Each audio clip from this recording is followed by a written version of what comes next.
Hey, Geometry 9. It's Mrs. Bester. Welcome back to my classroom. You do not have to sign in, but you do have to follow along, watch this video, get to hear my voice one more time. It's just not the same without you in here, all these empty desks. We are sincerely lacking some energy, some excitement, some enthusiasm, some freshmen who have always been excited and willing to learn math and geometry. Good news is we're going to keep learning and we won't have any proofs. So there's always that. This is our classroom for now. Couple things I want to update you on. You're probably wondering, just as I was even 24 hours ago, how in the world are we going to do this? What are we going to do? How much are we going to do? How fast are we going to do it? And if it were up to you, I know you would only want to do all the math and forget all those other subjects, like let's just do geometry for as long as we have to.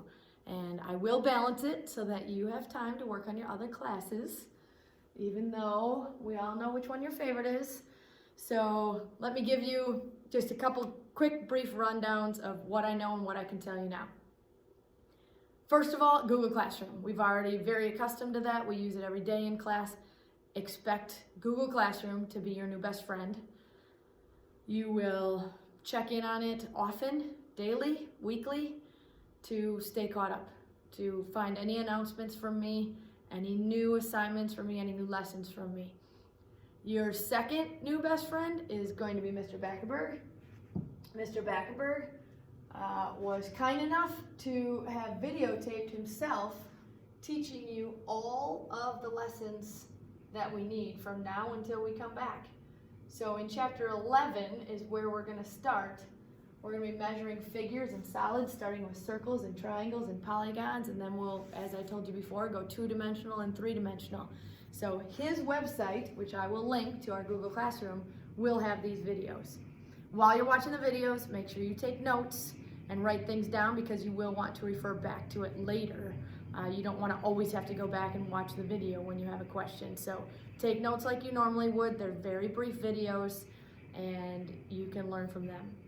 So Google Classroom is your best friend, Mr. Backenberg is your best friend, and your best friends are your best friends. Please stay in touch with them.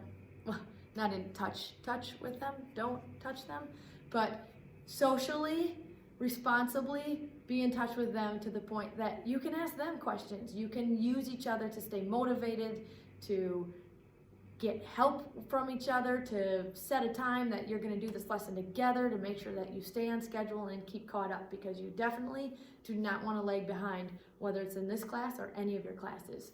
So reach out to your friends, use them, have them help you. You might be the one that's helping them, and there's always me. I'm not going anywhere. You can reach out to me virtually as well through Google Classroom. There's Google Classroom comments would probably be my first choice.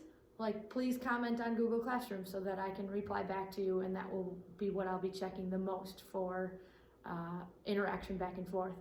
Email is an option. It's probably the second best option to Google Classroom because I will virtually be using Google Classroom the most and using emails for other announcements, whether I get them from the district or from my families or whatever.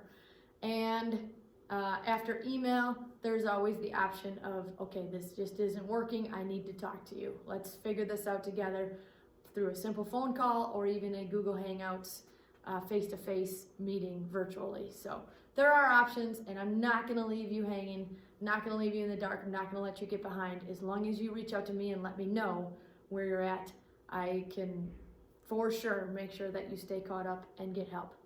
Just don't let it wait too long.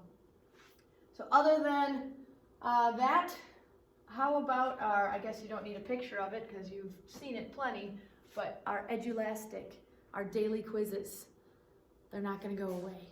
I need to know that you understand this. I need to know that you're progressing. I'm not going to overly challenge you and have you sit at home for an hour stressing and moaning and trying to figure things out. Do you understand the basics? Did you grasp the concept? Can you do these 2 or 3 problems?